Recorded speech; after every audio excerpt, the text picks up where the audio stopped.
자, 남욱 변호사, 이른바 대장동 일당에 잇따른 폭로에 사법 리스크가 현실되면서 이재명 대표는 향후 검찰 수사를 의식한 듯 상당히 말을 아끼고 있는 모습입니다. 당대표 취임 100일인 어제도 기자회견도 간담회도 열지 않았습니다. 영상 보겠습니다. 질식하는 민주주의를 반드시 지켜내겠습니다. 국민이 잠시 맡긴 권한을 민생이 아니라 야당 파괴에 남용하는 것은 국민이 용납치 않을 것입니다. 이 정권은 무능, 무책임, 무대책으로 민생경제 파탄, 국민안전 위협, 민주주의 퇴행, 한반도 평화 위기를 자초했습니다. 정부 여당에 경고합니다. 국민과 역사를 두려워하십시오. 자, 관련해서 신문 만나보시죠. 조선일보입니다. 이재명 대표 취임 100일 기자회견 없이 정부 비판만 했습니다. 들으신 대로 이재명 대표는 민생을 포기하고 야당 파괴에만 몰두 중인 윤석열 정부의 200일은 비판했습니다. 국민이 잠시 맡긴 권한을 야당 파괴에 남용하는 것은 국민이 용납하지 않을 것이다. 이런 얘기를 했습니다.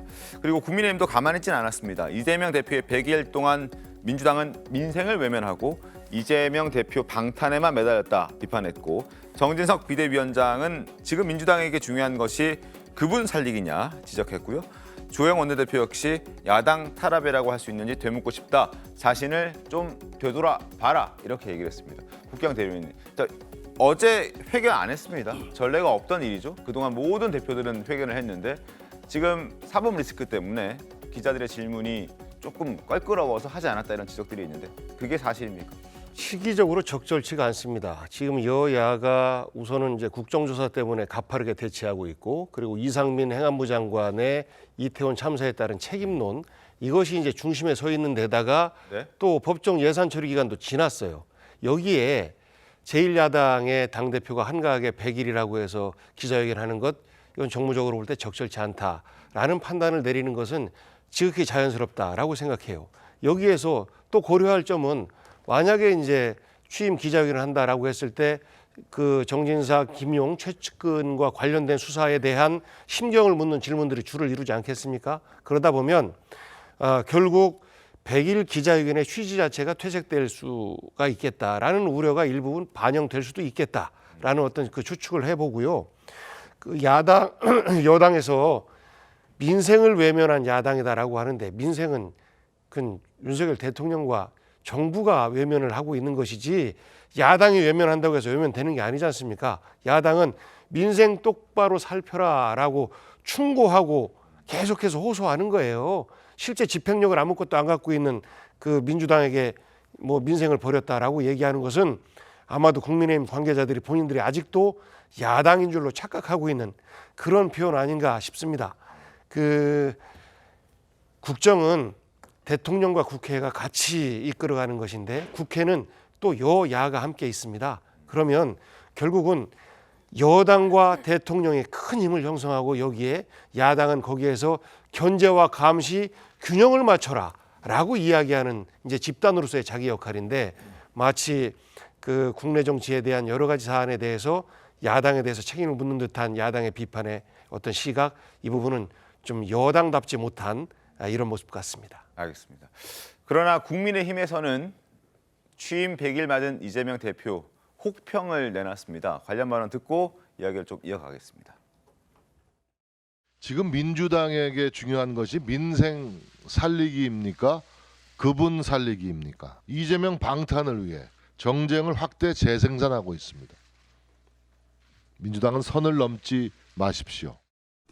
어떻게 야당 탄압이라고 할 수 있는지 되묻고 싶습니다. 대장동은 본인이 설계한 거라고 이야기를 했습니다. 모든 퍼즐이 거기만 딱 비어있는 상황인데 국민들은 다 알고 있습니다. 왜 대선에서 떨어진 사람이 아무런 연고도 없는 인천으로 옮겨서 굳이 국회의원이 되려고 했던지. 그리고 국민일보는 100일 기자회견을 하지 않은 포기를 한 이재명 대표를 이렇게 지적했습니다.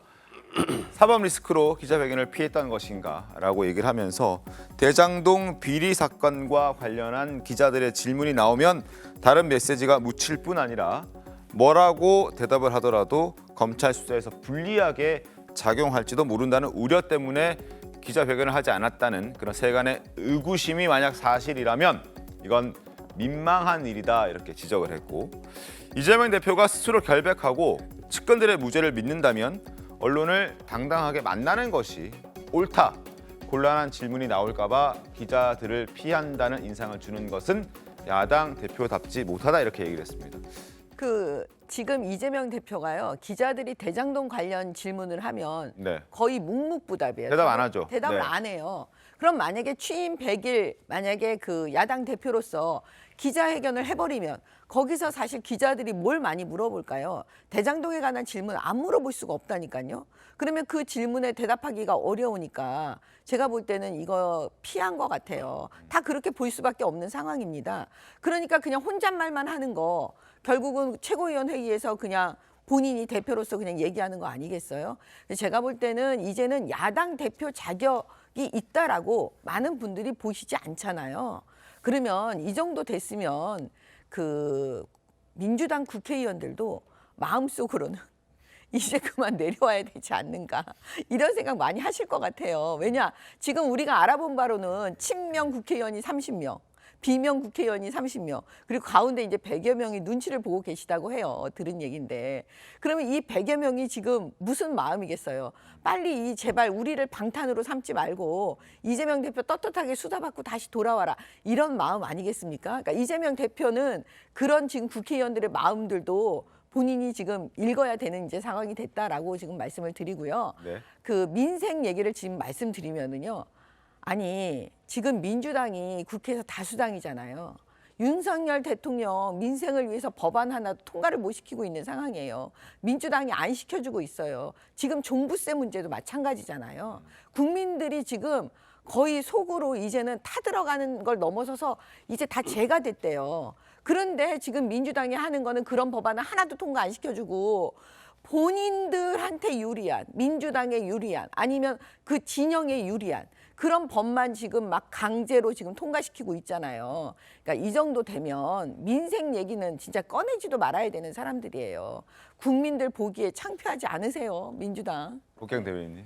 아니, 너무 국민의힘 입장에서의 희망과 바람 중심으로 말씀하시고 또 민주당에 대해서는 호평만 하시는데 지금 정치가 실종되고 있는 부분에 대해서 여야의 모두 그 책임으로부터 자유롭지 못합니다. 윤석열 정부의 무능과 또 이재명 대표의 또 이 사법 리스크 부분 사실 현실화는 문제예요. 그런데 100일 기자회견을 안 한 이유는 지금 말씀드렸듯이 국민들은요. 나에 대해 내 삶이 어떻게 될까? 이렇게 보면 국정조사와 이태원 참사에 대한 책임 문제가 어떻게 정리될지가 궁금한 것이고 그리고 예산이 제대로 통과될 수 있는지가 궁금한 것이고 그 다음에 법안과 관련해서는요. 야당에게 협치의 메시지를 보내십시오. 정부 여당에서 통과시키고자 하는 법안들 적극적으로 국회에 와서 설득해야지요. 그런 작업 하나도 안 하고 통과만 안 시켜준다? 뭐를 통과 안 시켜주고 있는지에 대해서 말 좀 해줬으면 좋겠어요. 알겠습니다. 국민들이 알고 있는 국민들이 있습니까? 네. 어찌됐든 지금 민주당 내 분위기가 뒤숭숭한 건 사실인 것 같고 그건 이재명 대표의 사법 리스크 때문인 것 같습니다. 그래서 민주당에서는 분당이라든지 재창당이라든지 이런 단어들이 지금 속속 등장도 하고 있죠. 그런데 이 와중에 친명계로 분류가 되고 있는 장경태 최고위원 분당설은 금시초문이고 이 대표의 유감 표명도 해서는 안 된다는 강한 입장을 밝혔습니다. 장 의원의 목소리 듣겠습니다. 저는 개인적으로 유감 표명에 대해서 반대하는 입장입니다. 김용 또 이 정진상 시장이 이르기까지 사실상 이 야당 탄압 또 야당 대선 후보에 대한 표적 수사 흐름이 있었기 때문에 보다 더 공정한 검찰 수사가 전제될 때만이 저는 가능하다고 생각합니다. 분위기가 뭐 이렇다 보니까 이제 출구 전략, 뭐 대안론 이게 당내에서 또 이런 얘기들 나오잖아요. 사실 뭐 분당설 또 얘기도 나오고. 저는 분당설은 처음 들어봤고요. 오히려 지금 저는 더 위기가 국민의힘에 있지 않나 내부에서 예. 여러 가지 윤핵관들에 의해서 공천 학살이 있는 거 아니냐라는 우려들이 있습니다. 장혜철 평론가님, 분당선 처음 들어봤고 금시초문이고 오히려 분당과 관련해서는 국민의힘이 걱정해야 되는 거 아니냐 이렇게 지적하는데 어떻게 보셨어요? 제가 사실 공적인 자리에서 장경태 의원 비판을 별로 안 하고 싶습니다. 지금 국민의힘 지지율 상승에 많은 도움을 주고 계시는 분이기 때문에. 그렇지만 이재명 대표 유감 문제 이걸 안 해야 된다. 검찰의 수사가 공정하지 않다는 게 전제되어야 한다. 모든 정권이 바뀔 때마다 검찰 수사가 야당을 또는 전 정부 사람들을 겨누게 되면 그 이전에 여당이었던 사람들은 이거 불공정하다라고 했습니다. 문재인 정부 초기에도 마찬가지였죠. 그때 한번 생각해보면 박근혜 정부, 이명박 정부 관련해서 100명이 넘는 사람들이 수사받고 구속되고 또 일부는 유죄를 인정받아서 옥살이를 하기도 했었습니다. 네. 그때 지금 국민의힘의 전신정당 야당일 때 이거 불합리한 수사라고 했죠. 물론 수사 과정에서 우리가 그런 정치적인 의혹 제기는 얼마든지 할 수 있습니다만 기본적으로 대한민국의 시스템을 존중한다면 사법부의 판단이 나온 부분에 대해서는 유불리를 떠나서 인정하는 태도가 전 정치권에 필요하다고 보는데요. 지금 이재명 대표 관련해서 아직까지 뭐 측근들의 1심 결과가 나온 것은 아닙니다만 영장 발부라는 사법부의 결정이 있었습니다. 이 구속영장 발부가 검찰에 혼자서 하고 싶다고 아무리 길을 써도 되는 게 아니잖아요. 오죽하면 좀 다른 이야기지만 특수본 영장 신청했는데 이임재 전 용산 경찰서장도 영장 기각되지 않았습니까? 이런 일들이 일어나는 나라에서 이재명 대표의 측근 2명, 본인이 공인한 측근 2명이 줄줄이 구속이 되었습니다.